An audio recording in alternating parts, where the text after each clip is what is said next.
छोटा सा लाल बॉल की तरह दिखाई देता है, लेकिन वास्तव में ये बहुत बड़ा है। इसमें 13 लाख पृथ्वी जैसे ग्रह समा सकते हैं। सूर्य से हमेशा करोड़ों परमाणु व हाइड्रोजन बम जैसी एनर्जी अंतरिक्ष में बाहर निकलती रहती है, जो इसके कोर के अंदर न्यूक्लियर फ्यूजन रिएक्शन के चलते बनती है, जिसके कारण सूर्य के कोर का तापमान करोड़ों डिग्री सेल्सियस चला जाता है और इसके सरफेस का तापमान भी हजारों डिग्री सेल्सियस हो जाता है। ये तो कुछ नहीं, इसके चारों तरफ गैसों का तूफान चलता है। इन तूफानों की रफ्तार और इसमें मौजूद ऊर्जा इतनी ज्यादा होती है, अगर इसकी चपेट में अगर कोई आसपास का ग्रह आ जाता है तो वह पूरी तरह बंजर बन जाता है।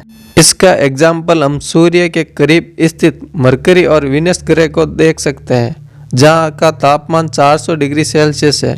इतना ही नहीं, मंगल ग्रह की आज की हालत इन्हीं तूफानों की वजह से हुई है, क्योंकि मंगल ग्रह के पास पृथ्वी की तरह अपना कोई मैग्नेटिक फील्ड नहीं है जो सूर्य से चलने वाले इन खतरनाक तूफानों से बचा सके। पर सच्चाई तो यह है, पृथ्वी पर अपना मैग्नेटिक फील्ड होने के बावजूद भी सूर्य से आने वाले तूफानों ने यह खतरनाक तबाही मचाई है। सन 1990 में ऐसा हो चुका है जब सूर्य से चलने वाले सौर तूफानों की टक्कर पृथ्वी से हुई, जो स्थित इलेक्ट्रॉनिक सैटेलाइट है, जिनको काफी नुकसान पहुंचाया था।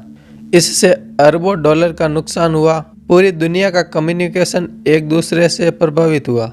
इसलिए वैज्ञानिक लंबे समय से इन सौर तूफानों पर रिसर्च कर रहे हैं, जिससे भविष्य में इन तूफानों से होने वाले नुकसान से बचा जा सके। परकर सोलर प्रोब नाम का सैटेलाइट लॉन्च किया, जिसका काम सूर्य के सबसे करीब जाकर उस पर चल रहे तूफानों की रिसर्च करना था। इस स्पेसक्राफ्ट में कई कैमरे एवं आधुनिक उपकरण लगाए गए। जैसे जैसे ये सूर्य के करीब जा रहा है, हमें कई नई चीजें जानने को मिल रही हैं। अब तो इसने सौर तूफानों को रिकॉर्ड करना भी शुरू कर दिया है। आज के समय हम सोलर प्रोब की मदद से उन्हें सुन सकते हैं।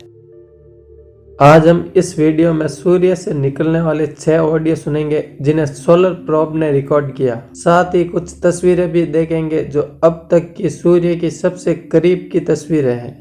तो चलिए, सूर्य की रिकॉर्ड की गई आवाज सुनने से पहले आप सभी को बता दूं, अंतरिक्ष में किसी तरह की आवाज ट्रेवल नहीं करती है। जो ऑडियो क्लिप आपको सुनाने वाला हूं, वो उस डाटा को कलेक्ट करके नासा द्वारा बनाई गई है, जो पार्कर सोलर ने सूर्य के करीब जाने पर गैसों व पार्टिकल के दबाव और मैग्नेटिक फील्ड में होने वाले बदलाव से बनाई गई है। ये उसी प्रकार बनाई गई है जिसमें मैग्नेटिक फील्ड और दबाव में होने वाले परिवर्तन के चलते स्पीकर और हेडफोन में चलने वाली आवाज को सुनते हैं।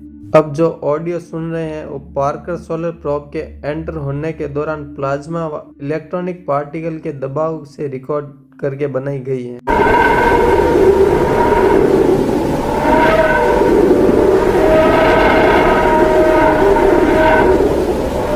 इसके अलावा जो आप वीडियो देख रहे हैं, ये सोलर प्रोब से रिकॉर्ड की गई है। सूर्य से निकल रहे पार्टिकल को काफी तेजी से बाहर जाते हुए दिखा रहा है। अब बारी आती है दूसरे ऑडियो की। ये ऑडियो सूर्य के थोड़ा और करीब जाकर वहां पर स्थित गैसों में होने वाले परिवर्तनों से रिकॉर्ड की गई है। इस तरह की आवाज को वैज्ञानिकों ने व्हिस्टलर मेड ऑफ वेव का नाम दिया, क्योंकि इसमें आपको सुनकर ऐसा लगेगा जैसे विसल बज रही हो।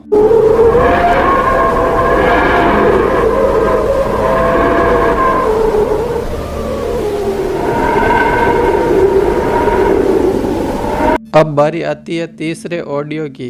अब शांत और विसल जैसी आवाज सुन रहे हैं। ये सोलर प्रोब द्वारा रिकॉर्ड की गई हाई चार्ज पार्टिकल के दबाव में रिकॉर्ड की गई आवाज है। ये ऑडियो रिकॉर्डिंग इसलिए खास है क्योंकि इसमें सूर्य से निकलने वाली वेव को रिकॉर्ड किया गया है।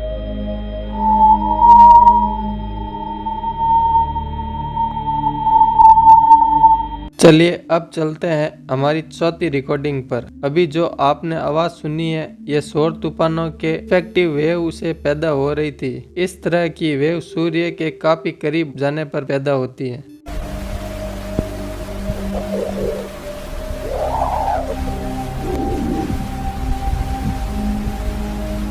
तो चलिए, अब सुनते हैं अपनी 5वीं ऑडियो रिकॉर्डिंग, जो चौथी ऑडियो रिकॉर्डिंग से काफी मिलती जुलती है, लेकिन इसे सूर्य के बहुत करीब से बनाया गया है। यह सूर्य के मैग्नेटिक बदलाव से रिकॉर्ड की गई है।